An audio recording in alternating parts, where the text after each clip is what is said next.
Hi, and welcome to Think Tech Hawaii. My name is Kim Lau, and this program is called Hawaii Rising.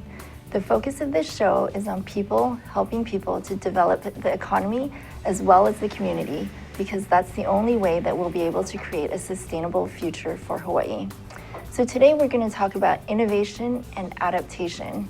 I'm not sure how many people have seen the innovation adaptation curve. Here's the curve. So where do you fall on this curve? Were you one of the early innovators, or were you one of the innovators or early adapters that perhaps were the first to purchase a smartphone? Or are you a laggard, maybe still carrying around an old flip phone or an old Nokia in your pocket? And why is this important? There have been many recent innovations in technology, healthcare, science, even banking, just to name a few industries. And it's important to understand where people fall on this curve. One recent example was the headlines on May 25th, 2016. So just a few days ago, the headline read, U.S. nuclear force still using 1970s floppy disk. And this was the headline on many different sources, including CNN, BBC, Fox News, so very reputable sources. The Pentagon spokeswoman, who is Lieutenant Colonel Valerie Henderson, stated, "This system remains in use because, in short, it still works, but at what cost?" So today I'd like to introduce Dr. Kim Payton, PhD. Thank you so much for being here, Kim. It's my pleasure. Thank you for inviting me. So Kim is a board-certified organizational psychologist, and he was actually one of the first industrial organizational psychologists to be, he was the first to be licensed in the state of Hawaii. Right. And he's been practicing this strategic planning, leadership development. What else? Organizational assessment, executive coaching, leadership team development. For the past 30 years. 33 years it's been now. Here in Hawaii. Yep. And can you explain a little bit about this trade and perhaps give some examples of what that actually means and how it applies to the innovation curve? And we can actually bring up that curve if you can better explain it, perhaps. It's all about people. You know, I've heard people say that their most important assets are their people for 33 years, but a lot of times they don't deliver on that in terms of how they support people. We have an unfortunate tendency to not invest in people in Hawaii because our costs are high and that sort of a thing. But what's happened lately is the world has changed. We used to have 2,400 miles of ocean around us, which kind of was a buffer. We could say, well, we're different here in Hawaii. But with the internet and everything else that's going on, that buffer has gone away. We had Senator Inouye, who brought a lot of good things to Hawaii, and Senator has moved on. We had the advantage of being with the position of being paradise on earth. Well, now there's lots of other vacation destinations that are very, very wonderful that compete with us. Right. So we're in a place now where we can't just say we're different. We can't just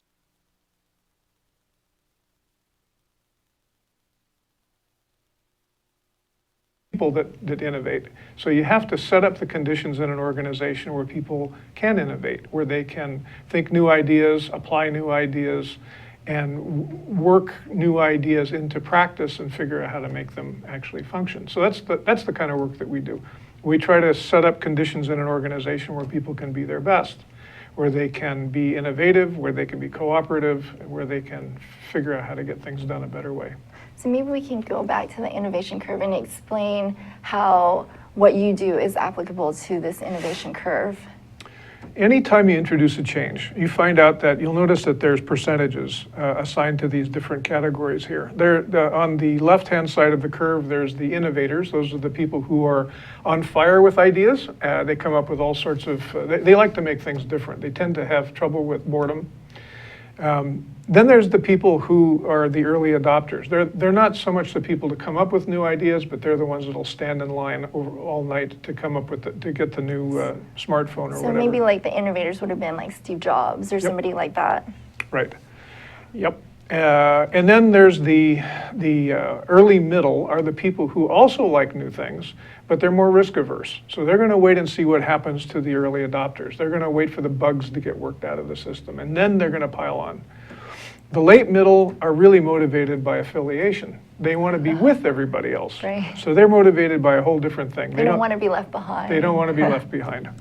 The laggards are the people who, when the train is leaving the station at the last minute, they'll step onto it because they really don't want to be left behind. But they'll wait until the very last minute.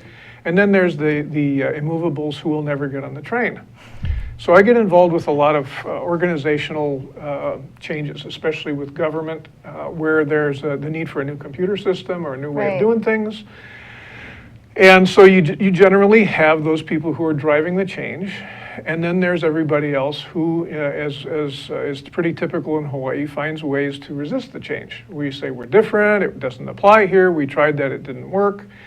And that used to work pretty well in the old days. A lot of change got derailed. But nowadays people are realizing that we have to change. Because if we don't, we're going to get left behind and it's not going to be good for us here.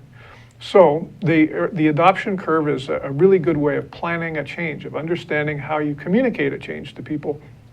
The really interesting thing is you find the maturity and the sincerity of people is really very important to understand, because there are people who are change drivers who are driving change for a good reason. They've got a good idea, they've got a concept that's good for people, good for their business. Good purpose. They've got a good purpose. Then there are people who are change drivers who are just in it for themselves. They just want to make things different. They maybe haven't thought things through carefully.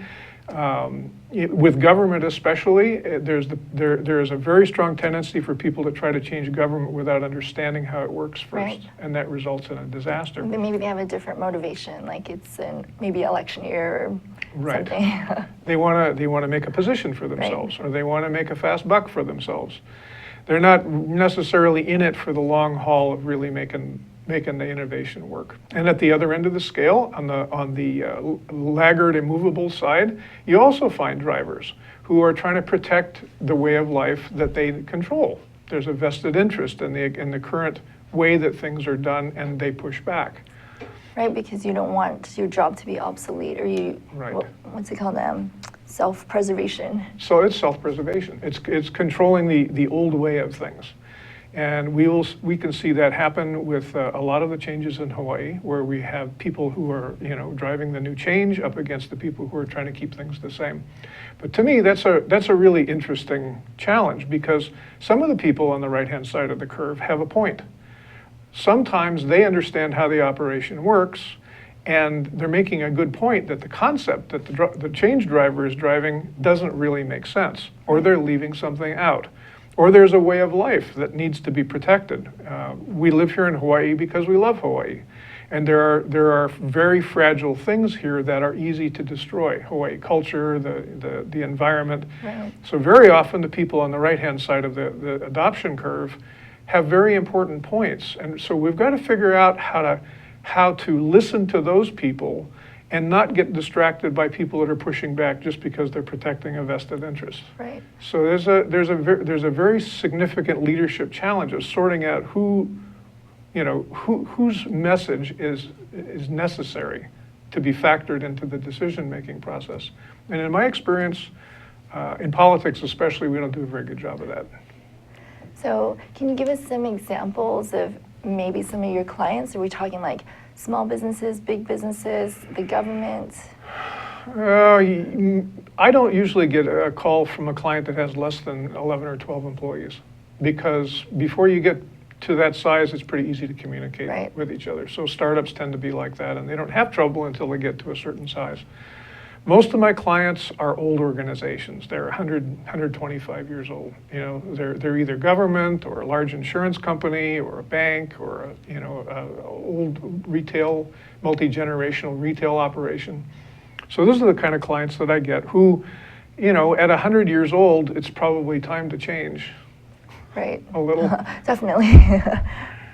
Same with government agencies. They really need to change, and they're the hardest to change because you get this tight window. The time of an administration, 4 years, 8 years, Right. is the window that you've got because you can't predict what's going to happen after that. So you have to cram a lot of change into a short window, and that's very difficult to do. And what specific causes or what are the causes of these changes? Are we talking like implementing new processes or maybe like a new technology or new like system? Well, the most common one these days is implementing a new computer system, especially ERPs. Everybody's realizing that they need an ERP, and lots of people are throwing lots of money down the toilet with failed ERP implementations, and they're finding out how difficult it is to make large-scale change. But it may be a need to change how a customer is served. It may be a need to respond to a negative finding from a regulatory agency. It may be a major morale problem where they're having trouble holding on to employees, or they can't attract and retain the kind of people they need to be successful in their business. So we're talking like the gamut, anything that needs to change. You can assist these organizations with. They tend to be life-threatening kind of things, though, because people don't usually wake up in the morning and say, "I'm going to call an organizational psychologist." That's not the first thing on their list. So it's usually something that that's very significant and challenging, and they talk to somebody they know that worked with me, and that's how they get my name. So companies call you, or organizations call you when they're on the brink of either something bad has already occurred or is about to happen. Or there's a change that they need to make, and they know that it's going to be difficult to drive the change because people are going to be upset, they're going to be concerned, they're going to resist, they're going to have a hard time understanding it or adjusting to it. That's typically the reason. So we're going to take a quick break right now, but when we come back, I'd like to know if companies here are more proactive or reactive. So I'll let you think about that while we're on break. I will think about it. And so this is Hawaii Rising. My name is Kim Lau. Thank you for watching. Hi, I'm Chris Leatham here with Think Tech Hawaii, and I invite you to watch my show, The Economy and You, each Wednesday at 3 o'clock here in Hawaii on OC 16. We look forward to seeing you. Aloha. Aloha and welcome to Think Tech Hawaii. I am Ina Chang. I am the guest host for Small Business Hawaii with Reg Baker. Tune in every Thursday at 2 p.m. and watch us. Aloha. Aloha, my name is Richard Emery, host of Condo Insider. More than a third of Hawaii's population live in some form of association, and our show is all about educating board members and owners about their responsibilities and obligations and providing solutions for a great association. You can watch me live on Thursdays, 3 p.m. to 4 p.m. each week. Aloha. Hi, my name is Kim Lau, and welcome back to Hawaii Rising. Today we have Dr. Kim Payton, PhD, who is an organizational psychologist, and we're talking about change and adaptation. The question that we left with was, do companies and organizations here, are they more proactive or reactive when it comes to change and getting help? I think it depends a lot on the personality of the senior leader, the CEO. It depends on the degree to which they're tracking current reality. If they're tracking current reality, then they have to be proactive because they realize that if they aren't proactive, they could be out of business. Right. They could be in big trouble. But there are certain kinds of personalities that don't track these things. They pay attention. Their attention is in the moment and what's going on right now, and they think about how they've always done things before. And so they're not actually paying attention to what's going on in the world, and they tend to be extremely reactive. So it's a matter of whether you've got, you kind of got your attention on the ground in front of you, or if you're looking up ahead into the future, and that seems to be a matter of personality type. That's true. But I see more and more organizations these days hiring leaders who are looking into the future because they realize how much is at risk. That's good. So companies here in Hawaii, why is it important if they don't change? When we're looking at the different types of leadership and helping to make change more easy for the employees to take on and be more adaptive, why is it important if they decide not to do this? what's at risk if they Yes, that's the question. One of the things that I've noticed is employees pay close attention to this stuff. Employees pay fairly close attention to whether people are doing the right things to preserve the company. They also pay attention to how they're treated, whether they're listened to, whether they're supported in being part of the decision-making, problem-solving process. And if they're the best employees, if they're the ones that you really want because they're willing to work hard and think and be innovative, those people, if they see that you're not making the changes that you need to make, what they do is leave. Right. They go somewhere else. And what you end up retaining are the people who really don't want to change and really don't want to improve. And so what you end up doing is accumulating more and more of the kind of people that you don't want, having the attitudes you don't want, and the organization just slowly grinds to a kind of a dysfunctional halt. So going back to the example that we opened up with, floppy disk, Floppy disk? right? Yep. So if we keep perpetuating what we used to do, how it still works, it's okay.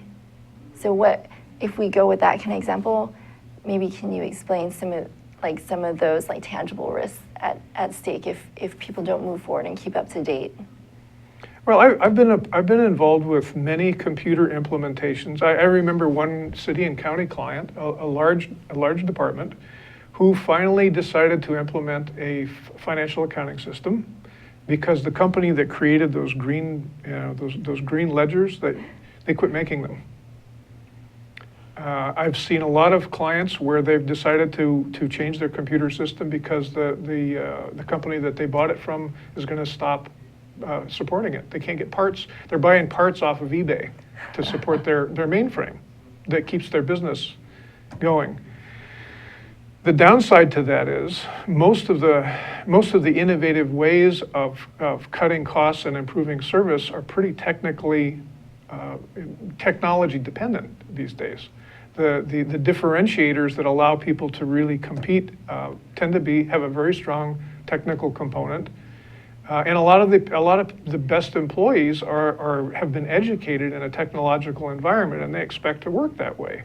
Right. So I think what happens when you don't keep up with the times, you're slowly building yourself into sort of an obsolescent place where a competitor is suddenly going to show up and they're going to eat your lunch, and it'll be all over. The trouble is that people don't see that coming until it's too late. That's the problem. And a lot of times people will be warning them, saying, if we don't deal with this, you're going to be a problem. There's going to be a problem. And there's a lot of inertia in business. You can, especially in Hawaii, where we have relationship-based businesses, where people will stick with a particular company because they've been related to them for years and years. This sort of slow change approach can work for a long time, but then all of a sudden it will just be over. It'll just be done. And so it's a matter of how close do you want to skate to the edge? And I've heard people say, I'm just not going to deal with this. I'm going to retire before we make a big change like this, because they've talked to their friends. They know how challenging an organizational change can be, and they don't want to go through that discomfort. So it's a very touchy calculation to know how close you can get to retirement before the disaster happens. And it's also a matter of ethics too, I think, to consider what do you have a duty to leave the people that come after you? Right. So there's an ethical question in it too. So the importance of what you do to the organizations that you help is we're not just talking maybe perpetuating somebody's legacy or saving them a few dollars.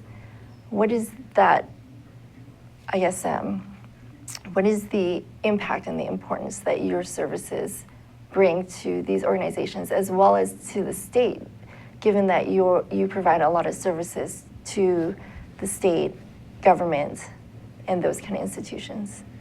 I don't really solve any business problems. That's not my thing. What I do is create conditions where the people running the company can solve problems together. I work with leadership teams. I discovered something a few years ago that a lot of people have what they call a leadership team. But very often, if you get to know them, you find out that what they don't do is work as a team. Right. They work as a group. One of the reasons is that people in leadership groups tend to have fairly large egos, and so they don't sometimes work so well as a team.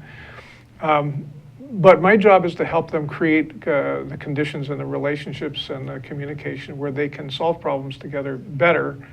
And then they solve their own problems. They figure things out on their own because they're smart people. You know, there's some really brilliant people in our organizations in Hawaii, but there's a funny tendency for organizations to become dysfunctional. I don't know what it is, but there's a tendency for people to not talk to each other. You know, when there's somebody they don't like or something happens, they avoid that person, and then they start talking to. You know, cliques get formed even at senior levels, and you know, the communication starts to break down, and it has extremely far-reaching consequences in the organization when people are not willing to talk to each other. So a lot of the work that I do has to do with framing, structuring conversations, and sometimes it's between two people, sometimes it's with 100 people. But it's a matter of understanding which people need to talk to which people in what sequence in order to come up with a new plan, solve a new problem, overcome a long-standing organizational challenge, or whatever. So you're saying that communication is a large part of facilitating change management. Yep. Can you maybe kind of go through the process that you would use to help these organizations towards creating that better, like, Well, I got to get to team? know them first. You know, usually it starts with interviews. I interview a lot of people, and a lot of times I'll do surveys to measure the degree to which certain attitudes and beliefs are prevalent. But I've got to come to understand the company and its history. And then it's a matter of, it's really planning is where it starts. The necessary first step for resolving a conflict is a common goal. That's where it starts. So defining the purpose. Defining a common mutual purpose is really where it starts. And sometimes you find out people don't actually have a common mutual purpose. Right. They really don't want to play in the sandbox with the other folks. They've got their own thing going. And I think those people really need to be challenged to either get with the program or leave. And that's sometimes the first stage, is where if there's a dysfunctional situation, sometimes there's people that have to make a decision as to whether to play the game with everybody that's there, or find another place to work. Right. That's kind of a first step. Once you've got people involved who have a common mutual purpose, then it's a matter of talking to each other in a high enough quality way that they. Because a lot of times we think we understand the other person, but we don't really. And that's where personality models come in. I do a fair amount of personality training to help people understand that other human beings actually see the world a different way. Right. Because a lot of times people don't know that.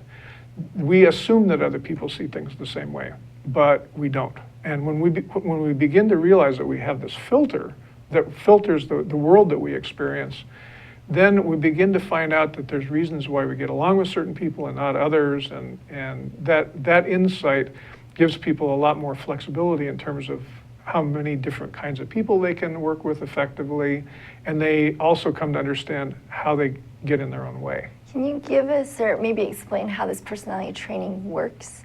So you're saying that the first step is to understand the organization and the people, Right. and how it works. And maybe not how they do their job, but how they work together. How the business works. And then making sure that there's a common purpose. Right. And then we're talking about communication and understanding personalities, and understanding that maybe the way you see the world is different than the way that I would see the world, or a certain situation. So what is this personality training?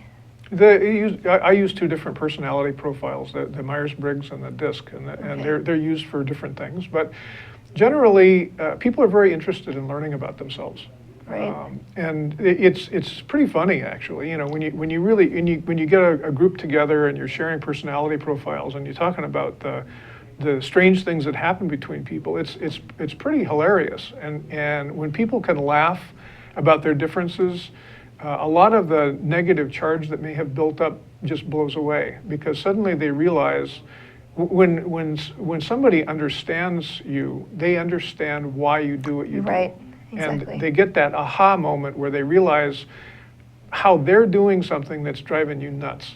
And then it's a little easier to get off it. It's a Right. little easier to stop doing that. So that's really the first step. Okay. And you see people recalibrate, they start thinking about particular people in a different way and realize that they really do bring value to the organization, but they have to be dealt with in a very particular way because they have a very unique personality, which allows them to do what they do Right. and makes them willing to deal with things that other people may not want to deal with.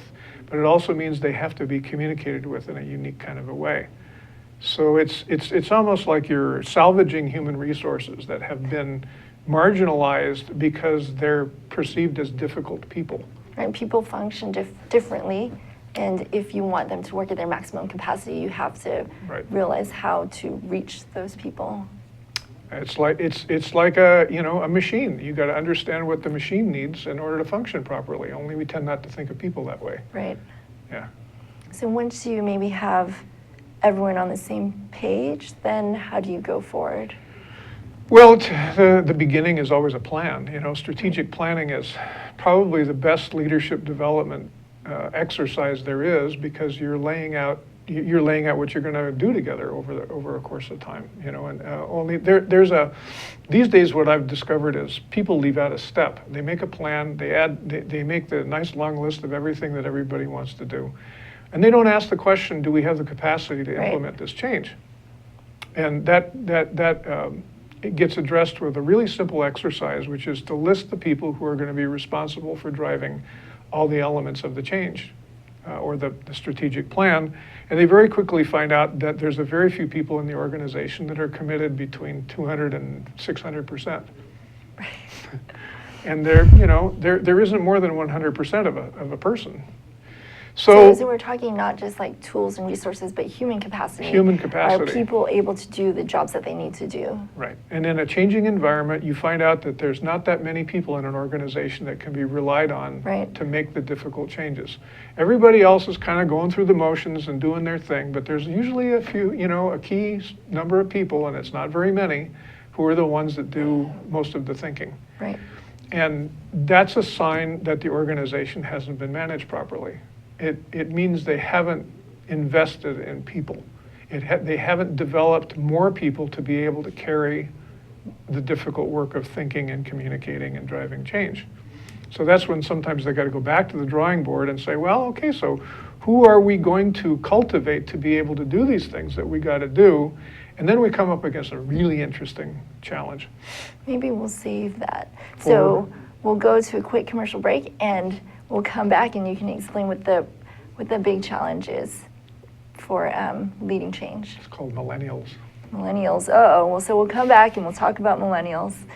This is Hawaii Rising, and I'm Kim. Thank you. Aloha, everybody. My name is Mark Shklov.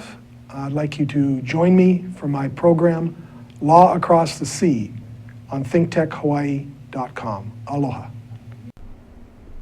Hello, I'm Crystal from Quack Talk. I've got a new show here. You've got to tune in. Check out my topics on sensitive, provocative female issues. So Tuesday mornings, 10 o'clock. Don't miss it. It's going to be fun and dangerous.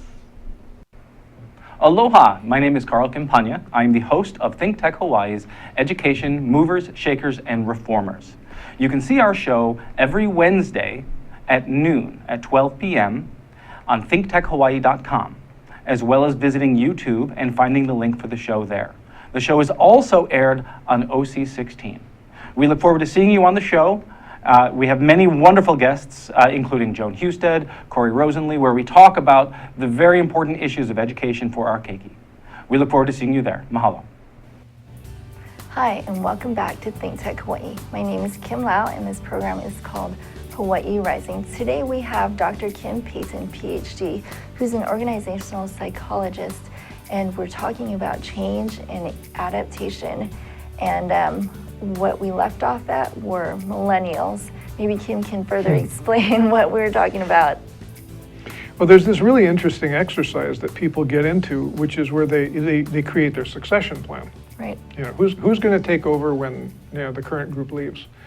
So we make this list of people, and what what they encounter, every organization I've been involved with, is the list is not as long as it needs to be. When we go through the usual suspects, and in this case, the usual suspects would be Generation Xers, because they're the next generation to take over from the baby boomers. Right. And there's not that many of them. There's not that many of them. There's less of them. They tend to be less interested in leadership. Right. Yeah. So the list just ends up being short. So when you say, well, there's got to be somebody, we can't just give up and close the shop. The names on the list start to be millennials. And then the challenge that comes up is, okay, so how do we manage an organizational transition from boomers to millennials? Right. And do they have the capacity to Right. to fulfill the people that are leaving? Right. And there you've got an interesting challenge. The millennials understand current technology better Right. than the boomers do in general, but they don't understand how the business works. And this is one of the biggest problems that I see. Organizations tend not to work when the people that work there don't understand how the business works. Right. The baby boomers, I think we make the mistaken assumption that people understand how the business works because it grew up around us. We got to see it evolve, and so we understand how various parts of the business work. But we haven't ever actually had to explain it to anybody. Right. So we probably pretend to ourselves that we know how to explain it, but I've actually asked people and said, can you explain to me how the business works? Tell me what you do. Tell me what you do and tell me how it works. How do you make money? How do you lose money? What's the most critical thing for Right. being successful? A lot of times they have trouble explaining it. And there are prejudices. There are prejudices that the millennials don't care, don't want to work hard. Their work-life balance preferences mean that they're not valid for candidates for leadership. And then there's prejudices, on the millennial side about the baby boomers unwilling to let go, and there's an assumption that the conversation is not going to go well. Right. So the successor and the successees have stereotypes against Exactly. each other, and they already feel that it's not going to work. Right, so they don't talk about these things. Right. Right. So what I've been doing lately is structuring workshops where the baby boomers explain the business to the millennials. Oh. And they develop models together for how the business works. To me, the real advantage there is if the millennials really understand how the business works and what it takes for the business to succeed, then they can apply their understanding of technology to improving the Right. situation. So they could do their business better. Right. And that's one of the key challenges that we've got these days, is figuring out how that transition is going to work and how we can accelerate the development of millennials to be able to take up the leadership that they're going to have to take up. That doesn't mean that there aren't Xers around. There are, and they're really critical to the organization, but there just isn't enough of them. Right. Yeah. So going through the steps again, we're talking about understanding the organization, understanding the purpose, open communication, and understanding how different people interact and relate and see each other, see the world, and then creating capacity within the workforce for whatever change is necessary. Right. And then, is that the end of the process, or is No. there more to it? No, I think the most critical thing these days really is we need to learn how to collaborate. It's a word that's used a lot. It's like the word communication is used a lot, but we don't necessarily think what really goes into it. Right. I have noticed that there is an assumption that collaboration is a sort of soft skill, mushy thing about people being happy all the time. That if you got a collaborative environment, everybody likes each other and everybody's happy. Right. If you've ever been part of a truly collaborative effort in government or in a business or whatever, you'll know that it is not at all comfortable. It's extremely difficult to get people to establish a collaborative relationship when there's a lot at stake. And in a business or in government, there's a lot at stake. There's strong feelings, there's strong preferences, there's strong personalities. There's a lot of stress. And so in those circumstances, it's much easier to just force your way. It's much easier to just to just not listen and dig in your heels and play your power card. So for example, say, this is the way it's going to be, or I'm not going to do it, Right. one right. way or the other. Or it's the kind of negotiation that you see happen, like union negotiations or position-based negotiation, where people are just, it's kind of a lose-lose negotiation style. A truly collaborative effort requires that people be more transparent, that they be more open about their intentions, that they share information, that they trust each other. They've got to actually take the risk of trusting each other. They've got to go through the hard work of explaining how their business works so that when they collaborate with someone else, there's a deep enough understanding that the collaboration can work. This is really what's needed to solve modern problems. Our health problems, for instance, modern medical science is all team science. Right. There's no longer the individual scientists that come up with cures for something. It's teams of many scientists all over the world collaborating to come up with a solution. Same thing is true of environmental issues. Same thing is true with finance, economic issues. And same as like IT, like what we were talking about. Maybe Right. to implement an ERP or an IT system, it's not just the IT provider or systems Right. provider. There's more that, Business people. right, business or finance or strategy people or, And they speak different languages. And so they got to go through the work of understanding each other's languages enough to communicate. They all speak English, but I'm talking about the financial language or the Right. technical language. So what we've got to learn is we've got to, and the other culprit that we have to learn to deal with to make collaboration work is the ego. The ego is what really gets in the way. You know, some people have an ego that loves power. Some people have an ego that loves money. Some people have an ego that likes to just be comfortable. right, so what drives people then? It's what drives people, yeah. And it's the good news is that there's something beyond the ego. You know, there's something higher in us than the ego that's, you know, that makes better decisions. But, you know, working on the ego is not a common part of the work world yet. It's happening more. I know more and more people that are more and more aware of their ego and how it plays out and the problems that it creates. But it's not a common part of business yet, and until it is, we're not going to get collaborations to work as well as they need to, because we got to get out of our own way if Right. we're going to work together. Right, so I guess one thing going forward, especially here in Hawaii, you said one of the biggest barriers is capacity for Hawaii. Is there any other barriers that that we should be aware of? For innovation, you mean? Or adaptation? I think that's an interesting question. You know,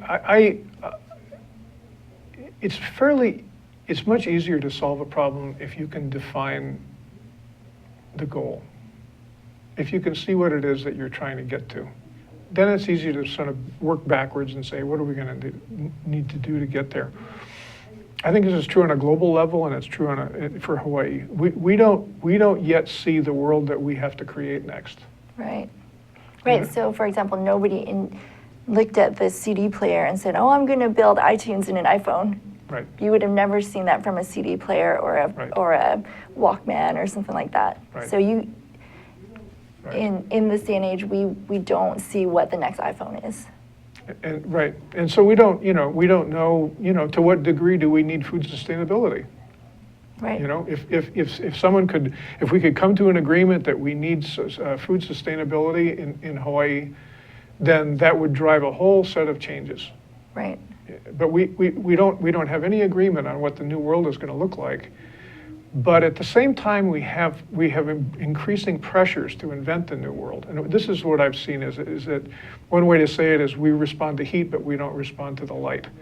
We have a tendency to make change based on fear and pain, Right. not on hope and vision. Right. And we got to get off of that. We got to get to where we don't wait until the business is about to go upside down to make the changes that we need to make. But that's what people do. They wait until the pain is so great. You know, it's like going to the dentist. You know, you wait until the tooth really hurts to go to the dentist. Well, you know, that kind of infection can give you a heart attack. Right, then it's too late. And then it's too late. I think we're in an analogous place here. We've got the headaches, we've got the toothaches. You know, we see the changes going on around the world, and we're a little microcosm in Hawaii. To me, the good news is we're like a perfect laboratory.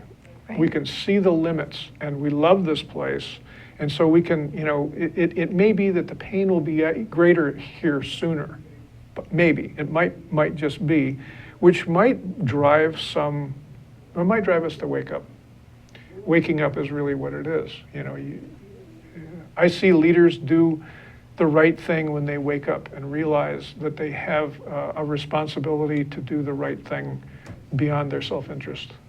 So as we come to the close of the show today, maybe you can go into how people can wake up and what we can do to surpass these barriers and be successful as a community, as a state, to be more adaptive to change, the change that we need.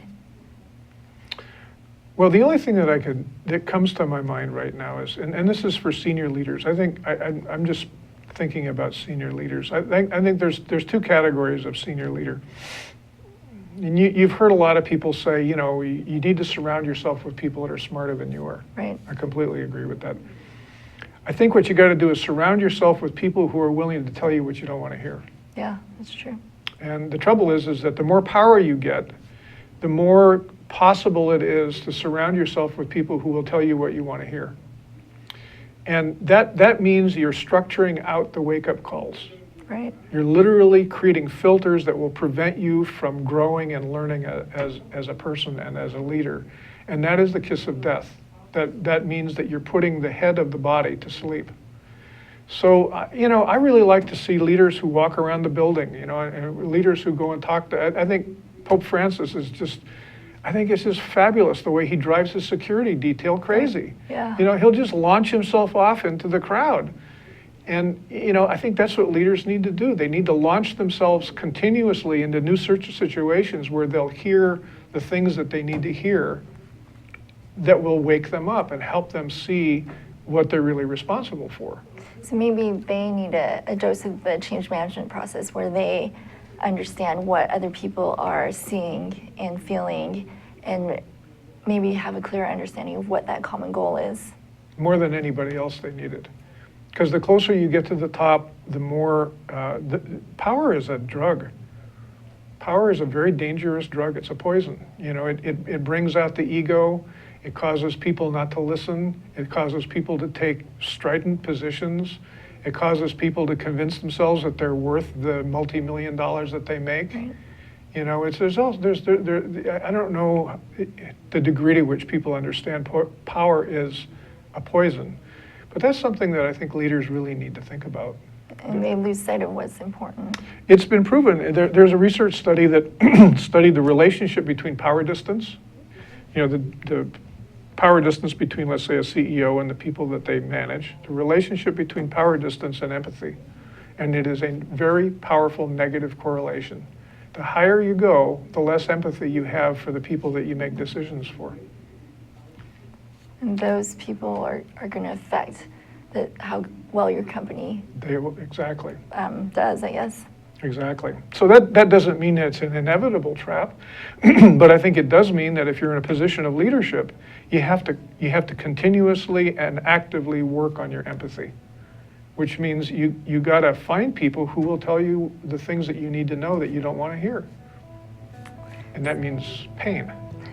Some very wise words of wisdom there for the community and society and businesses out there and the leaders of these businesses. So again, thank you so much, Dr. Kim Payton, for being here today and talking about change and adaptation, innovation, and why it's important to cultivate and help progress changes in different organizations. So again, my name is Kim Lau, and this show has been Hawaii Rising. Thank you for watching.